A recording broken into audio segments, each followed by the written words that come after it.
This is my story. I used to have a habit of grinding my teeth while sleeping, so I had a lot of arguments with my roommate about this. Of course, I felt sorry for him, so I was thinking about what to do. I finally found out that a mouthpiece would be a perfect solution. I told him in a loud voice, "You're not going to hear anything from today on." I put the mouthpiece in my mouth and then I laid down. However, he suddenly shook me not too long after. I slowly opened my eyes. The lights were turned on, and my roommate was looking down at me with a blank stare. "What's the matter?" I asked. "Something's weird," said my friend. And what he said was that he suddenly heard loud teeth grinding sounds again while he was sleeping. But this time, it was bigger than usual, and it sounded more vivid in his ears. And he finally felt that he had reached the end of his patience. "I'm gonna have to kill that bastard." Literally, this is how he felt at that moment. Only thinking about that, he tried to find a knife and put it in my mouth, but it was too dark in the room, so he turned on the light to find it, and then the sound abruptly stopped. You know, when a person grinds his teeth or snores, it doesn't matter whether someone turns on the light or not. But when he turned the light on, the noise stopped, and when he came close to me, he found that I was sleeping quietly with the mouthpiece in. Then what did he hear? And the next thing my roommate says was, "It just gives me goosebumps. Hey, if I hadn't turned the lights on and found the knife, I think I would have killed you. You know? I'm pretty weird though, but I couldn't think of anything else."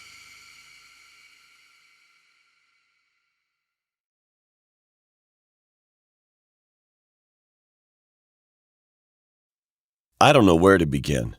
One night I was working part-time at a convenience store.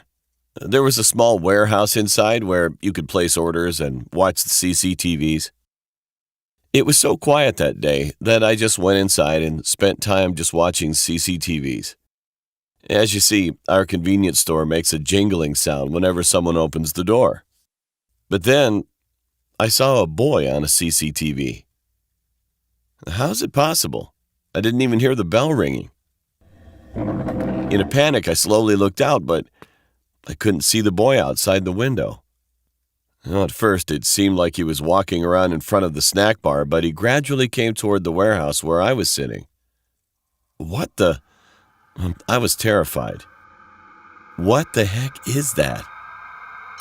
Then suddenly a man came inside, but I was already too scared to dare to go out. When he saw that there was no staff inside, he turned around and tried to go out again. But at that moment, I almost fainted when I saw his back. Riding on his back, the boy was staring at me.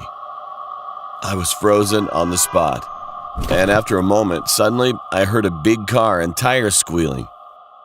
He was hit by a car and died right away. Well, I still don't know what I saw that day.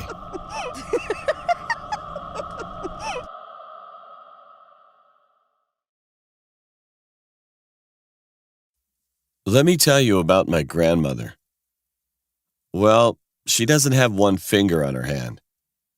When my grandmother was pregnant with my uncle and aunt, she got her finger stuck in the cultivator's motor, and it got cut off. Also, there were a lot of bad things that happened that year, and she had a lot of people who died or were sick around her. My great-grandmother took my grandmother to a shaman's house at the time after finishing her finger treatment. Well, just as expected, as soon as they visited her, she told her about her bad luck and some other stuff. My grandmother was about to go back home because she thought it was literal nonsense. All of a sudden, the shaman stood up and yelled, "Where's your finger?" Her eyes turned white. "Oh, no! Why did you attach your finger on in that place?" My great-grandmother was surprised at the shaman shouting and asked the meaning. And then she answered like this: "That woman's fingers went in her stomach."